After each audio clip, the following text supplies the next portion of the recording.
So starting off, this happened actually right up the street. This is in my neighborhood. Denver police looking for a suspect who stole more than $42,000 worth of comic books from Mile High Comics. So Mile High Comics, who anyone is unfamiliar with it, it's the world's largest comic book shop. It's like the size of a fucking Walmart. I had no idea this even existed. Yeah, it's huge.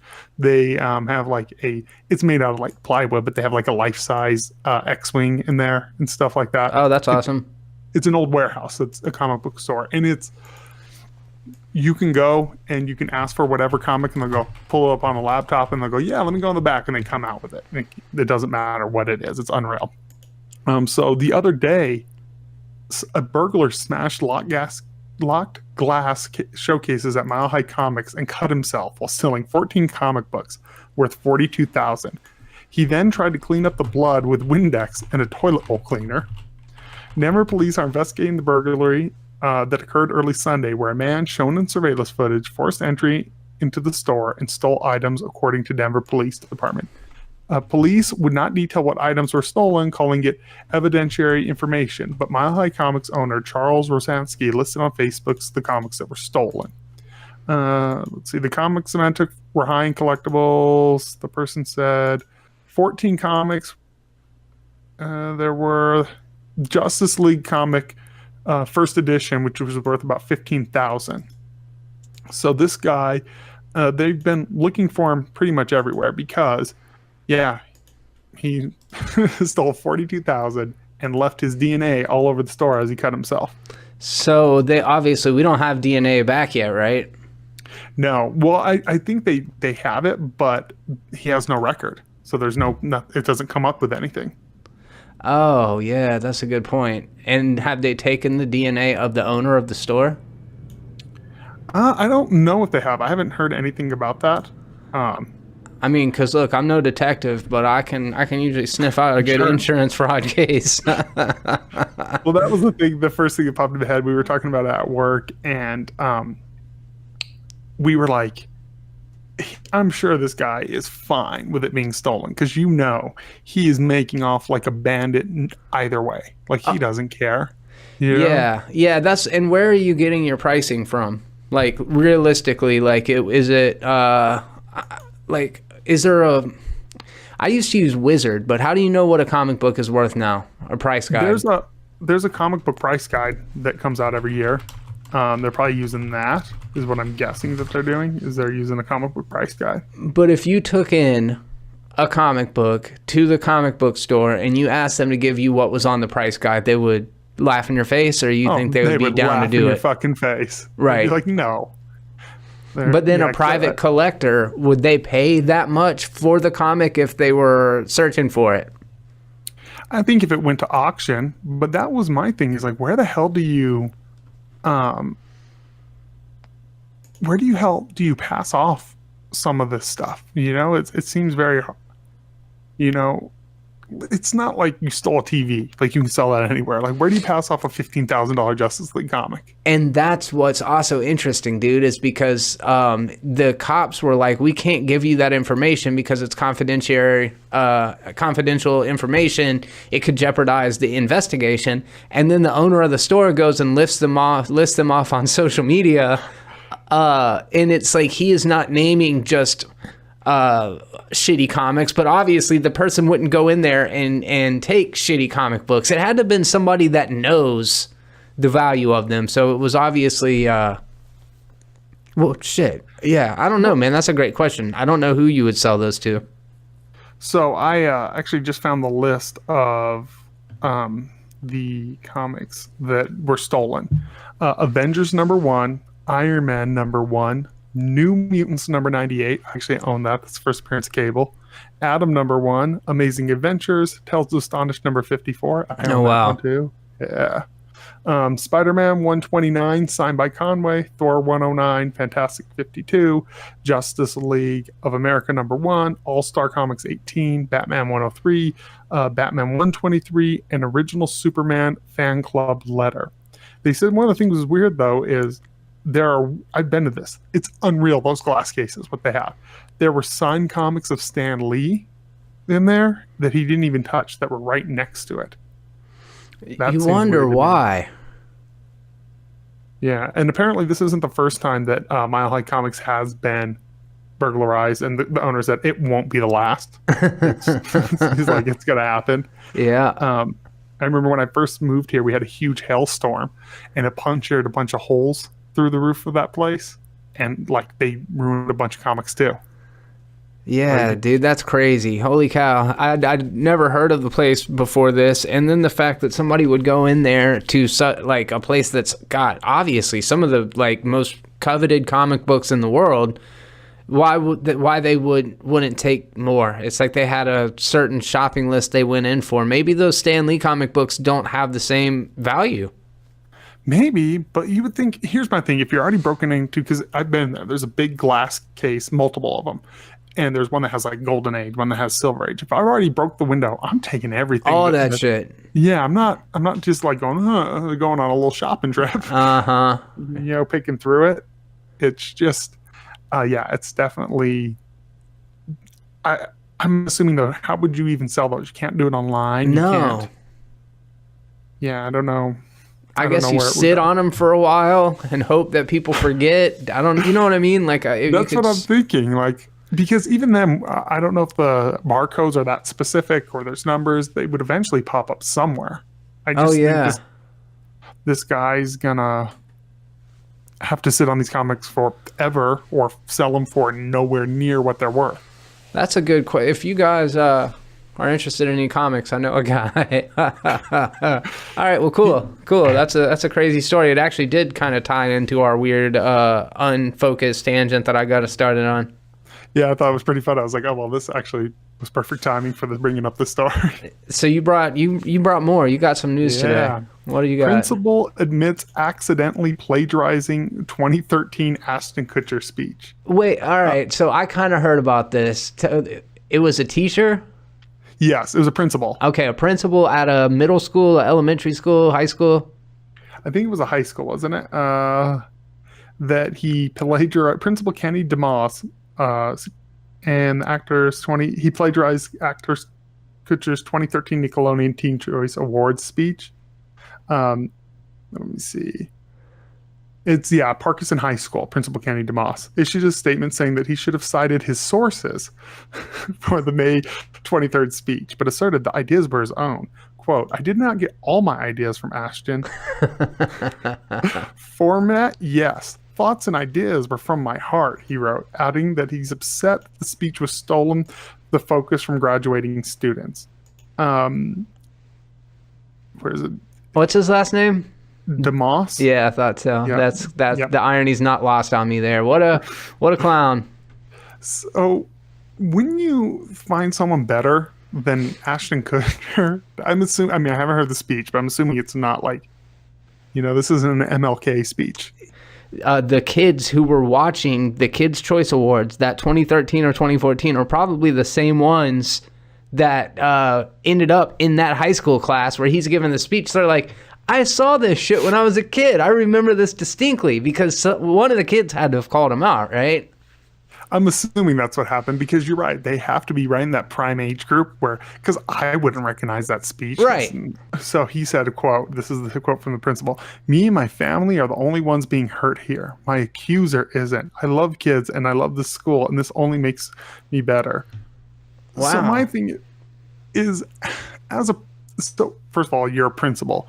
You're pushing, education. One of the big no-nos in education is to not plagiarize someone. Yeah. No shit. That's like the whole thing in high school these days is trying to make sure that kids aren't copying stuff off Wikipedia. And here you are. Your sources.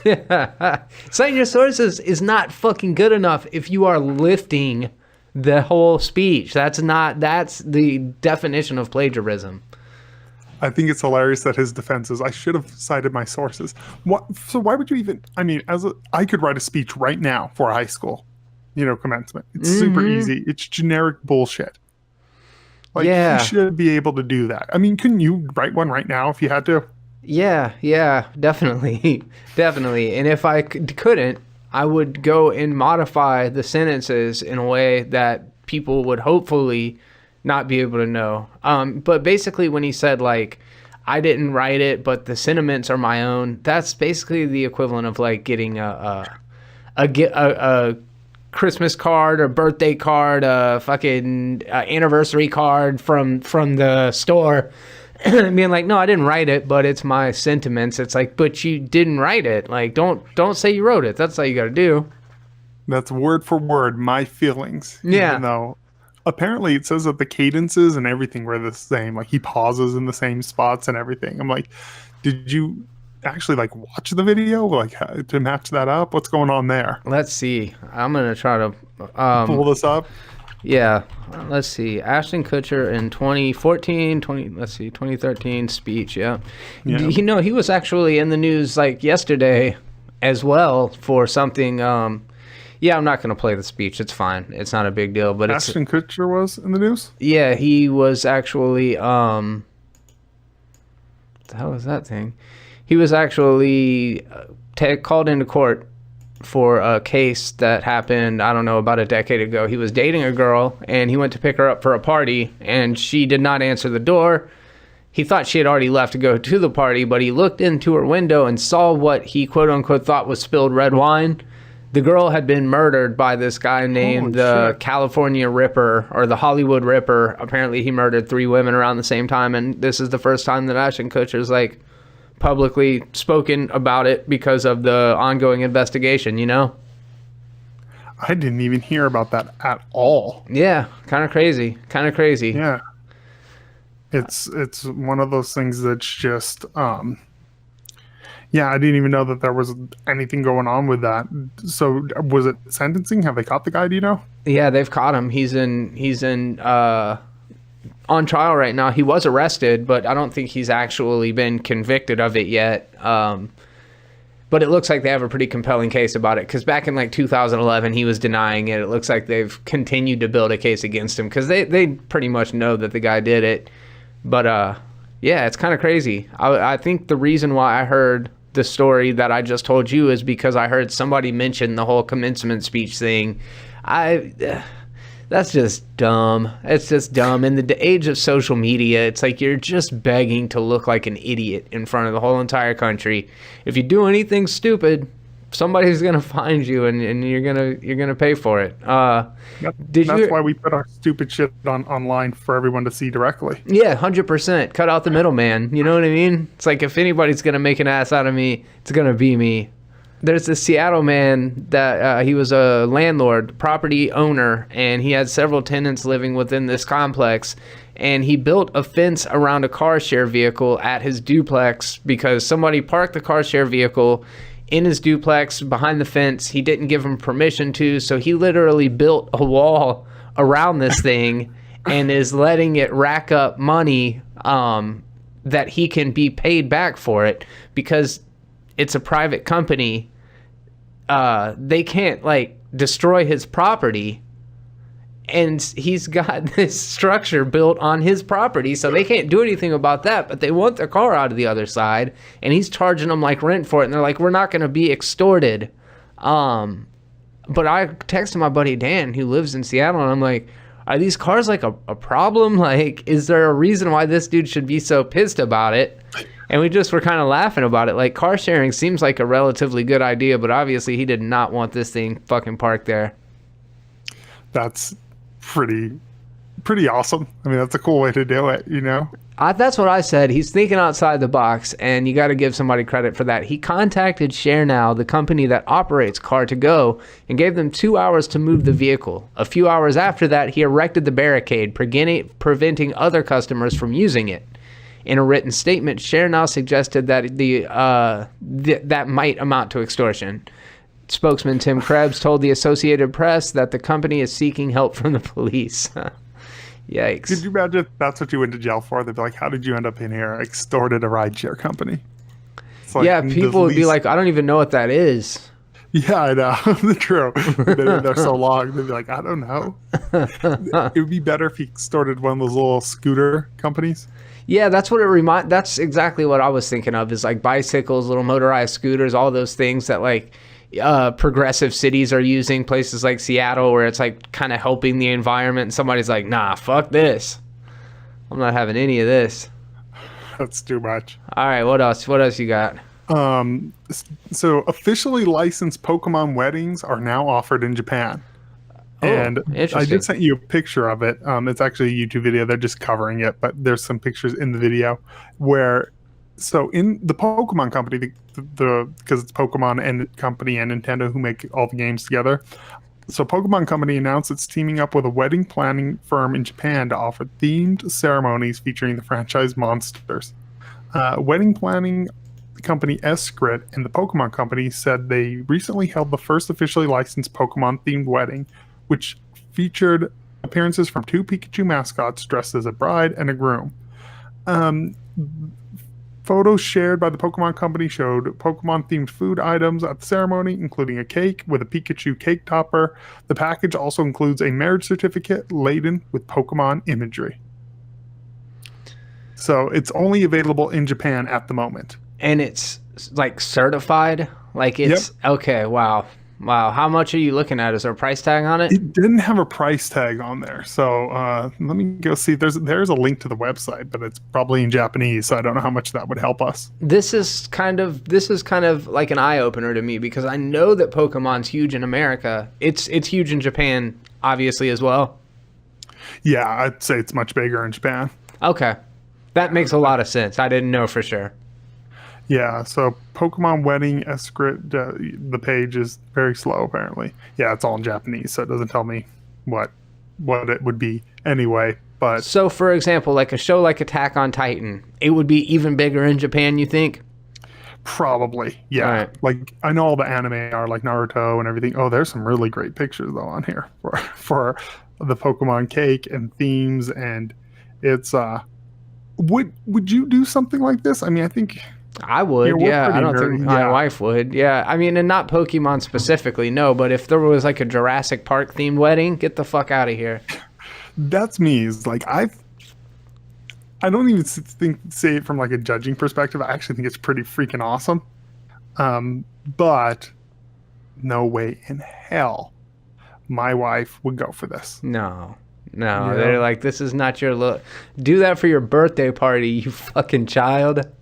So my wife was like, we were picking our wedding colors way back when, and she was like, I was like, green. And then she's like, why? For Hulk or Ninja Turtles? I was like, well, either.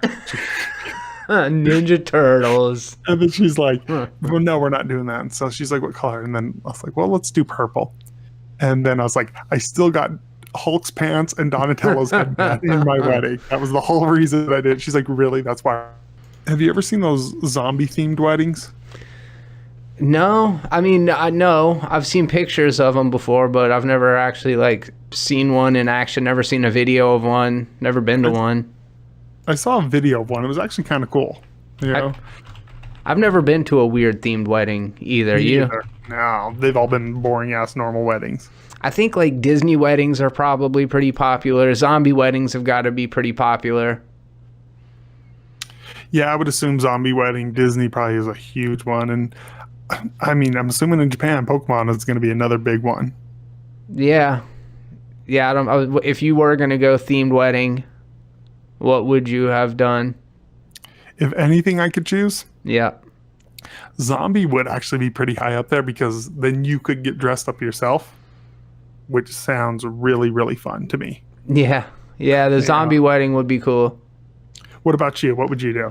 I don't know. I think that's kind of cool. Any way you do it, you're putting a whole extra level of pressure on your guests. So I think that's fun. That's why I think you should just go all out, like 4 hours in the makeup chair, zombie makeup for everybody. Like, if you're on the list, you're gonna have to come dressed in full on zombie professional special effects makeup.